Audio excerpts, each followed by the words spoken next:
Welcome back. It is week 9 of Easy Education. I'm Easy to Chris, and I'm hoping to make education easy for you. Look, we're in week 9, and we're doing a book that's different than the book that we've been doing the last couple weeks. It's kind of exciting.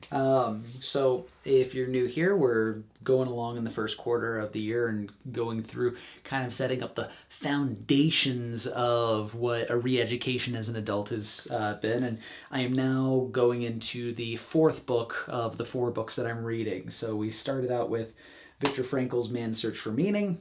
We moved into James Clear's Atomic Habits. We've started a little bit into Albert Camus' Myth of Sisyphus. And in week 9, we are going through a George Orwell essay, Politics and the English Language. Now, the focus of this week is tools that help, tools that harm. We're reading the entire essay because realistically, this thing is very, very short. It's big letters, and it's a very small book. You can listen to the audiobook in like a half an hour. It's really, really, really quick. The lens in which we're reading it this week is language clarity as a moral responsibility. And the focus this week is kind of just on how sloppy language produces sloppy thinking. Now, this is kind of a fun read for me because I was homeschooled from 6th grade until I graduated. And it was a faith-based education. So a lot of American literature was not part of my curriculum. I had kind of a curriculum where it was 2 plus 2 equals Jesus because he's always the answer. And there really wasn't a lot of movement towards looking at what great thinkers and philosophers were saying. So I didn't get to read 1984 or Animal Farm until much later in life. One of the unfortunate things is I have something called aphantasic thinking. So I don't actually have an easy time with reading in general because I don't think in pictures and colors. I think in letters and numbers. So it wasn't until, recent years when things started getting adapted into graphic novels where I could actually dive into the world and understand what it is that they were trying to say, just because I have a couple disadvantages when it comes to reading. And that's why I listen to audiobooks for a lot of the content that I'm going through. Actually, what I wind up doing is I'll listen to audiobook content probably twice, and then I'll go through and read, highlighting a lot of the things that stood out for me when I was reading everything. So Orwell is one of those interesting authors because everyone talks about Orwellian fiction. His name is kind of synonymous with a dystopian future. His essay, Politics in the English Language, really focuses on how some of those dystopians could potentially come to existence. And this is the most long drawn out way of saying don't speak a lot. Ultimately, what he talks about in this essay is if you can use less words in the communication that you are trying to share with other people, use less words. If you can use less syllables, use less syllables. Learn the correct words to speak and write what it is that you're actually trying to say. And just simply say what you're thinking. Don't try to conflate it to make yourself sound more important. And I think that this is a really important distinction on what this essay is about, because if you think about people who are in power, people who are in government, a lot of the times they speak with eloquence and they speak with an air about them that make it sound like they're more educated and they're better at the job than you are, because you're just the common folk and you don't necessarily understand the things that they're talking about. These concepts are far too grandiose for you. Now, in reality, what they're doing is they're using these words to give themselves a conflated sense of ability to justify things that we wouldn't otherwise allow them to justify. We think that they're the experts. We think that they know best. So because they explain it with so much flair, well, clearly they know better than we do. And the point that he makes is if you conflate your words to be able to pull the wool over the eyes of the masses, all you're doing is trying to justify genocide, which is what a lot of governments have done in the past. You've had the ability to say, this nation has a inalienable right to the claim on their sovereign land. And what that means is they're going to displace other people. And when we talk displacing other people, we're talking about mass immigration and exodus of people from their homeland, largely through, less than peaceful manner.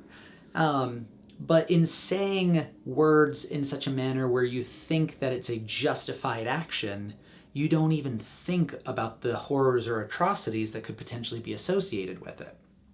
So, the biggest takeaway of this is mean what you say what you mean, say it short, say it sweet, and say it how it's supposed to come about. And this is kind of an interesting concept that I'm re-going over because I had a meeting with a girl maybe about a month or two ago, and she had reached out to me and wanted to collaborate and potentially do a podcast together. Ultimately, that meeting is what led me to do this that I'm doing right now with the Easy Education, because it made me realize somebody is seeking me out. I'm not seeking other people out. That means I probably have something that there's some value to give others. And we're having this whole conversation about how the possibility of a podcast would look between the two of us. And she knows that I do video editing, and she knows that I am able to capture good content. One of the things that she mentions, though, is, we really need to make sure that this is a good message and it's a polished message for other people.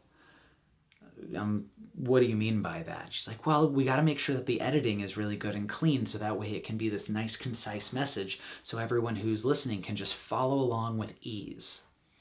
Yeah, I don't really believe in that. She's like, well, we need to make it so that way it's hitting all of our targets, and the algorithm will actually push it through and make it so that way we can actually get our message to the masses. And you want to be able to you don't want to have the uhs and the ums, and you don't want to have, kind of conflict between people. You want to have a really good conversation that flows nicely. I was like, yeah, but that's polishing up the human experience. And I personally don't believe in polishing up the human experience, because at the end of the day, human interaction is kind of messy, especially when you disagree on certain things. And, me personally, I grew up in the punk rock community. We were ones that were very passionate about everything that it is that we talked about. And I don't really care if you like what it is that I have to say. I am going to say what I mean because I'm passionate about it. So I would much rather us have those disagreements and have those moments where one of us doesn't necessarily know exactly what it is that we're supposed to say after the other person, speaks their mind, because that's a true, genuine, honest human interaction that goes to show that not everybody is going to have something to say after they listen. A lot of the times you may be digesting information for the first time.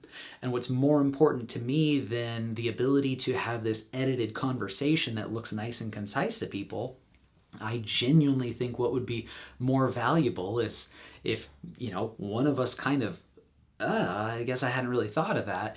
And then 5 to 10 minutes later, they say, hey, can we circle back for a second? I just thought of something. Because in that action, what we're demonstrating is the fact that we're actively listening to the other person, which is crucial for any kind of valued communication between one another, but also that they're critically thinking about the information that was being provided, and they came up with an original thought that they wanted to convey back into the conversation. Cool, yeah, let's go circle back. Let's redig this up. So what's this new thought that you have? That is genuine human interaction, and that's something that is lacking in a lot of the content that's out nowadays, because realistically, everybody wants to have some kind of polish on their podcast. Everybody wants to use AI to make it nice and shiny and pretty, when in reality, that's not what life is. Life is a lot more rough around the edges. And frankly, I would much rather just speak my mind than make it seem like I have a script that I'm reading. So we didn't really see eye to eye on a handful of things, which is why I'm doing this podcast and not that podcast. But as I'm reading Politics in the English Language, I've realized, this is genuinely a punk rock essay. It is about speaking your mind, speaking your truth, but making sure that you are educated enough to be able to defend yourself and be able to actually speak what it is that you're passionate towards. And you're not trying to manipulate others, but you are trying to speak truth to others in a way that they can understand. Now, I think that we all kind of figure out ways to mask our identity for the people that we're communicating with, and we try to make it so that way anything that we're delivering, has a spoonful of sugar, because a spoonful of sugar helps the medicine go down, that whole thing. But I would encourage you, think about ways that you may be conflating the message to be more important than what it is, when in reality, all you need to do is just say the thing that's on your mind. So this is going to be kind of a short episode because realistically, this was a super, super, super short essay. So next week is going to be week 10, which is really weird to think that I've already been doing this for 2.5 months. But next week it will cover what schooling does well and poorly. And we're going to be going over the second half of Viktor Frankl's Man's Search for Meaning. The lens of next week is going to be education versus indoctrination versus formation. And we'll be focusing on where formal education succeeds and fails adults. Now, side note, this weekend is my 10-year anniversary, and I'm just going to say happy anniversary to my wife, Haley. I love you very much. And I'm super glad that we've spent the last 10 years together, and I cannot wait for the next 10 years that we have together. Having said that, now I'm gonna do all my self-promotion nonsense. If you guys like this kind of podcast content that I'm making, I really appreciate you guys following along. I would love for here in a couple of weeks when I have my off week to be able to have some content that I can develop for you guys. So if you have any ideas of how you can, be able to bring new forms of education into this podcast, or if you have any questions on how you can use AI more effectively in your life, leave comments down below. I read every single one of them, and I absolutely love being able to see, the community interact with this. If you're not already following, you can subscribe to the show. It's on Spotify, Apple Podcasts, Amazon Podcasts, and YouTube. If you just want to read the essays that I'm writing, it's available on my Substack, Easy to Chris, or you can just go to easytochris.com and find both the written essays as well as the video content of this episode. But until next week, be well, guys.